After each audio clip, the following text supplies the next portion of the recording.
동패고 2020 3학년도 중간고사 통합과학 내신 분석 리포트 맡게 된 김원주 선생님입니다. 일단 동패고에 대한 총평을 좀 드리자면 전반적으로 중간 정도 난이도였지만 중간 난이도보다는 조금 높았다. 그리고 예년에 나왔던 동패고의 문제들보다도 조금 난이도가 상향 조정됐다라고 말씀드릴 겁니다. 그러면 여러분들이 느끼는 체감 난이도는 조금 더 높았을 거라고 생각이 듭니다. 그래도 열심히 공부한 친구들은 할 수 있어요.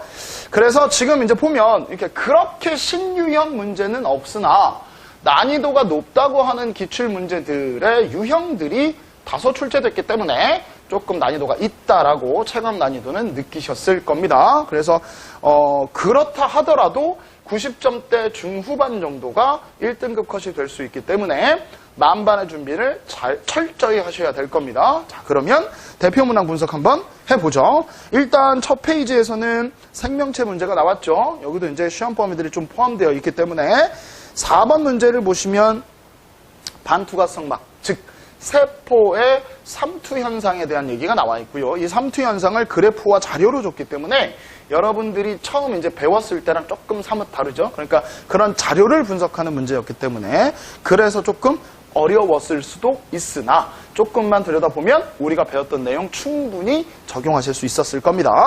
그 다음에 이 페이지의 5번 문제. 요거는 선생님이 수업 시간에도 많이 다뤄줬죠. 요 문제는 약간 난이도 있게 나올 거다. 그런데 그렇게 난이도 있게 나오진 않았습니다. 하지만 여러분이 느끼기에는 생소했던 친구들도 있을 수 있어요. 근데 이 문제는 제가 수업하면서 여러분들한테 계속 강조를 했기 때문에 이 문제를 꼼꼼히 풀었다면 충분히 다 맞을 수 있었던 문제였고요.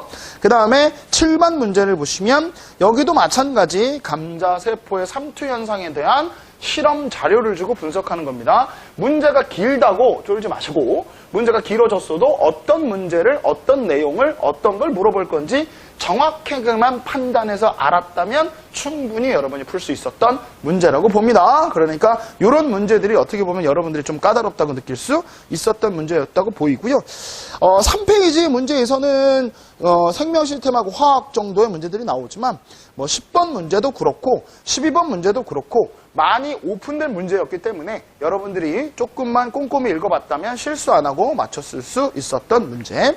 그리고 4페이지로 가면 15번 문제가 있죠. 여기 지금 묽은 염산과 금속과의 반응성 문제를 묻고 있고요. 그래서 여기는 반응성 문제이기 때문에 여러분들이 조심해서 하셔야 되겠죠. 그래서 이런 유형의 문제들을 꾸준히 계속 달아왔고 우리가 선생님이 심화 문제들 풀어주면서 단련을 시켰어요. 그러니까 충분히 여러분들이 찬찬히 보셨으면 충분히 풀었을 수 있었던 문제. 그러니까 15번 문제도 약간은 까다로울 수 있었으나 선생님하고 연습 그리고 여러분들이 교재에 있는 문제만 충분히 풀었어도 해결할 수 있는 문제. 17번 문제 다음 장에 17번 문제는 금속 반응성에 반응한 자료를 데이터로 줬죠. 그래프로 준 게 아니라 데이터로 주거나 그래프로 주거나 선생님이 고난이도 문제 풀이 해설 강의 해줄 때 그때 다 나왔던 자료와 거의 비슷합니다. 그러니까 숫자만 살짝 바뀐 거기 때문에 여러분들이 충분히 이거 해석하실 수 있었을 거고요.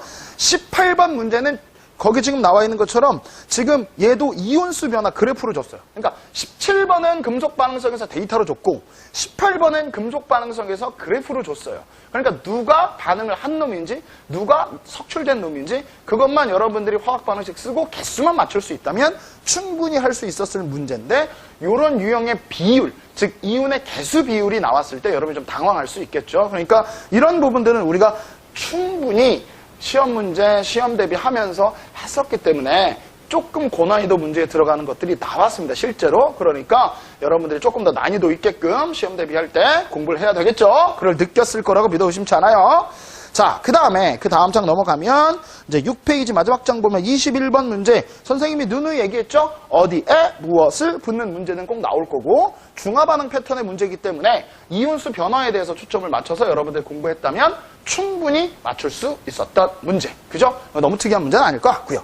그 다음에 제가 봤을 때는 지금 24번 문제 생각보단 어려웠겠죠. 중화반응 수능형 문제인데 어떻게 보면 수능 문제라고 볼 수도 있고요. 수능 문제에서 자료를 조금 각색해서 냈기 때문에 이런 문제들은 선생님이 고난이도 문제 풀면서 자료 이렇게 해석하는 거야, 이런 거 줬을 때 이렇게 해석하는 거야 라고 계속 우리가 수업을 하면서 정리했었기 때문에 조금만 신경을 썼다면 맞출 수 있었던 문제였습니다. 그러니까 누누이 선생님이 얘기하지만 그 전년, 그 재작년 기출문제만 보지 마시고 우리 학교에 있는 기출문제만 보지 마시고 그 지역에 있는 학교의 기출문제가 어떤 난이도까지 어떻게 나왔는지를 반드시 보셨다면 이 문제도 충분히 같이 우리가 문제를 풀고 연습을 했었기 때문에 이것도 충분히 맞춰서 좋은 성적 거뒀을 거라 믿어 의심치 않습니다. 일단 동패고는 예전에 비해서 난이도가 살짝 올라갔고 중상 정도 난이도라고 보시면 될 것 같고 그렇게 어렵지 않았던 이유는 뭐다? 많이 오픈된 문제들이 나왔었고